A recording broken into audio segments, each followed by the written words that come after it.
Welcome to Suman TV. నేను మీ Suman TV. నాకు loco pilot అందరూ అప్లై చేసి ఉంటారు ఆర్ఆర్బి జనరల్గా. ఆ రైల్వేస్ కనుక ప్రిపేర్ అయ్యేటప్పుడు కనుక మనం చూసుకుంటే జీకేని ఎలా స్టార్ట్ చేయాలి, ఏ విధంగా ప్రిపేర్ అవ్వాలి, ఏ విధంగా ప్రిపేర్ అయితే మనకు ఆ యాక్యురసీని మనం మెయింటైన్ చేసుకోవడానికి అవకాశం ఉంటుంది, అండ్ సోర్స్ ఏది తీసుకోవాలనేది కూడా ఈరోజు మనతో పాటు శ్రీధర్ సిసి నుంచి శ్రీధర్ గారు ఉన్నారు. అది వారి మాట్లాడి తెలుసుకుందాము.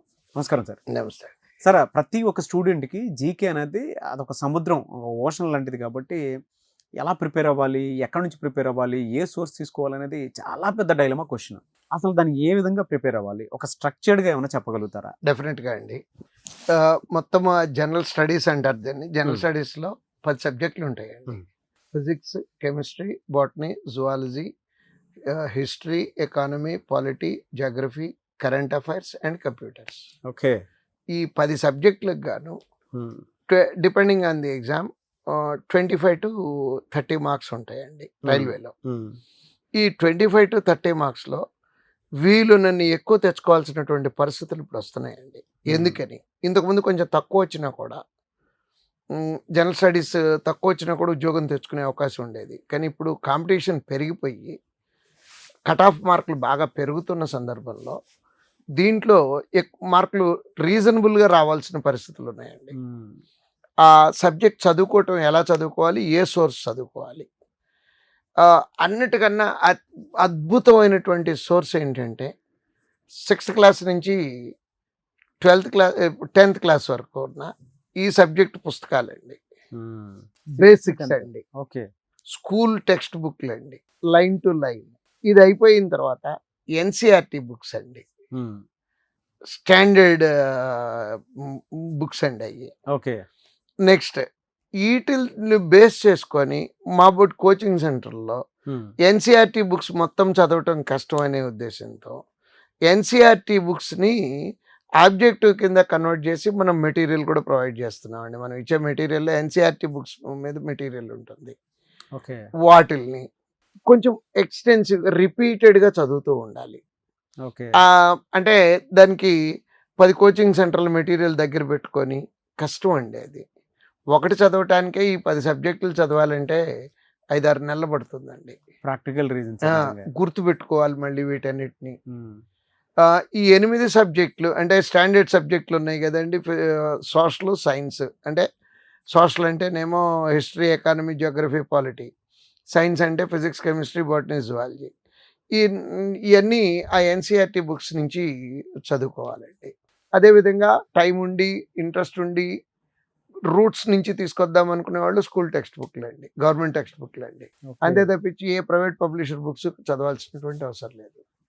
ఈ కనుక నిజంగా 100% తరువుగా ఉండగలిగితే 100% మార్కులు వచ్చేస్తాయండి దాంట్లో. ఎందుకంటే బిట్లన్నీ దాంట్లోంచే వచ్చేది, వేరే ఎక్కడి నుంచో రావండి. ఓకే.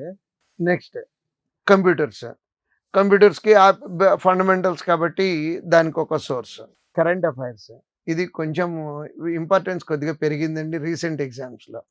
అంటే ఇప్పుడు జరుగుతున్నటువంటి గ్రూప్ డి ఎగ్జామ్లో జనరల్ స్టడీస్ మీద ఇంపార్టెన్స్ కొంచెం తగ్గించి కరెంట్ అఫైర్స్ మీద ఎక్కువ ఇచ్చిందండి. ఈ కరెంట్ అఫైర్స్ రాత్రికి రాత్రి ఏం చేయలేమండి మనం దాన్ని. ప్లాన్డ్గా చాలా చక్కగా, అంటే weekly current affairs, monthly current affairs, next event wise current affairs, static GK. అంటే ఆల్మోస్ట్ ఎన్ని మంత్స్ నుంచి కవర్ చేసుకోవాల్సిన అవసరం? అంటే 6 months. సేఫ్ 6 months అండి. ఇంకా పర్వాలేదు, నాకు టైం ఉంది, నేను ఓపిక ఉంది, మెమరీ ఉంది నా దగ్గర అనుకుంటే 1 year అండి. మినిమం 6 months అండి, మాక్సిమం 1 year అండి. ఒకవేళ ఎప్పుడైనా పొరపాటున వెళ్తే 3 ఏళ్ల క్రితం 4 ఏళ్ల క్రితం అడిగిన బిట్లు కూడా ఉంటున్నాయండి, 1-2.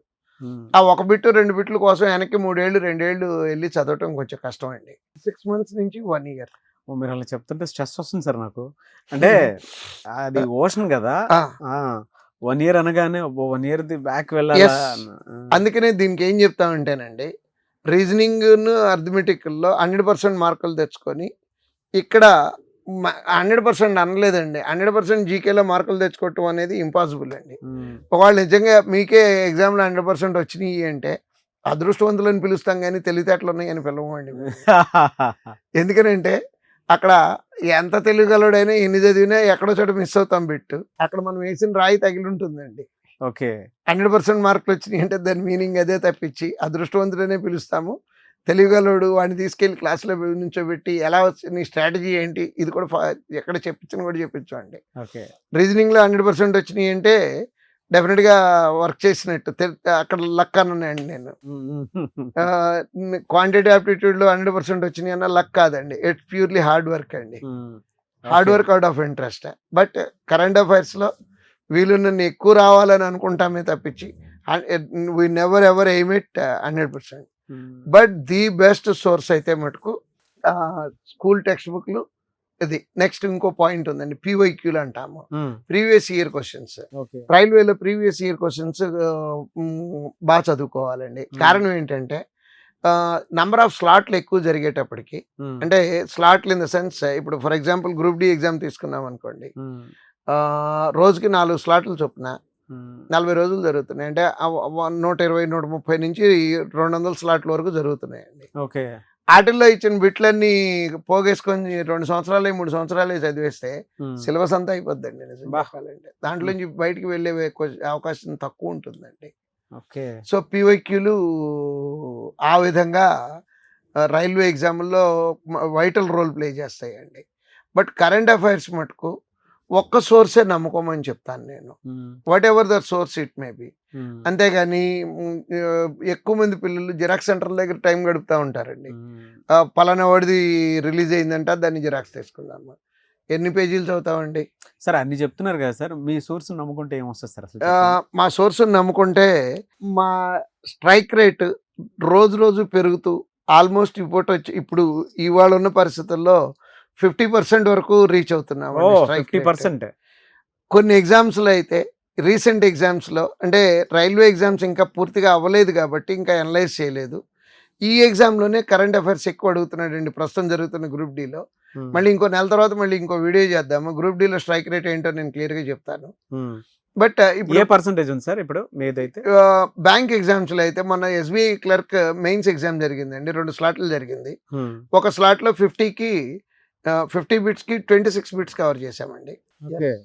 ఇంకో ఎగ్జామ్లో you believe me or not, ఎవరు నమ్మరు మమ్మల్ని, ప్రూఫ్లతో సహా వీడియో చేసి మా యూట్యూబ్ ఛానల్లో పెట్టాము, 50కి 41 బిట్స్ కవర్ చేసామండి. It's 82% strike rate. 100 బిట్లు 100 మార్కులకి అడిగితే 82 మార్కులకి కవర్ చేయగలిగాము, ప్రౌడ్గా చెప్పుకుంటానండి. జీకే కోసం ఉన్నా సరే మీ ఇన్స్టిట్యూట్లో జాయిన్ అవ్వచ్చు సార్. దానికి ప్రూఫ్లు అండి, అంటే ఏ క్వశ్చన్ ఏ రోజున ఇచ్చా, అక్కడ ఏం క్వశ్చన్ అడిగాడు, మనం ఎలా అడిగాము, ఏ రోజుని చెప్పాము మేము పిల్లలకి, ప్రూఫ్లతో సహా యూట్యూబ్ ఛానల్లో పెట్టున్నాము. గ్రేట్ అండి, hats off to you. So me material prepare అయ్యి ఫాలో అయిపోతే సరిపోతుందండి. ఓకే. సో జీకే కోసం ఉన్నా సరే మీ దగ్గర జాయిన్ అవ్వచ్చు. పిల్లలు అయితే ఒక ఉద్యోగానికి పనిచేస్తారు, ఒక ఉద్యోగానికే కదండి బట్ మేము పనిచేసేది 4,000 ఉద్యోగాలకు పనిచేయాలండి. అందుకని కొంచెం జాగ్రత్తగా ఆంటోస్ ఉండి వర్క్ చేస్తాము. Anyways thank you so much Sridhar sir. Thank you.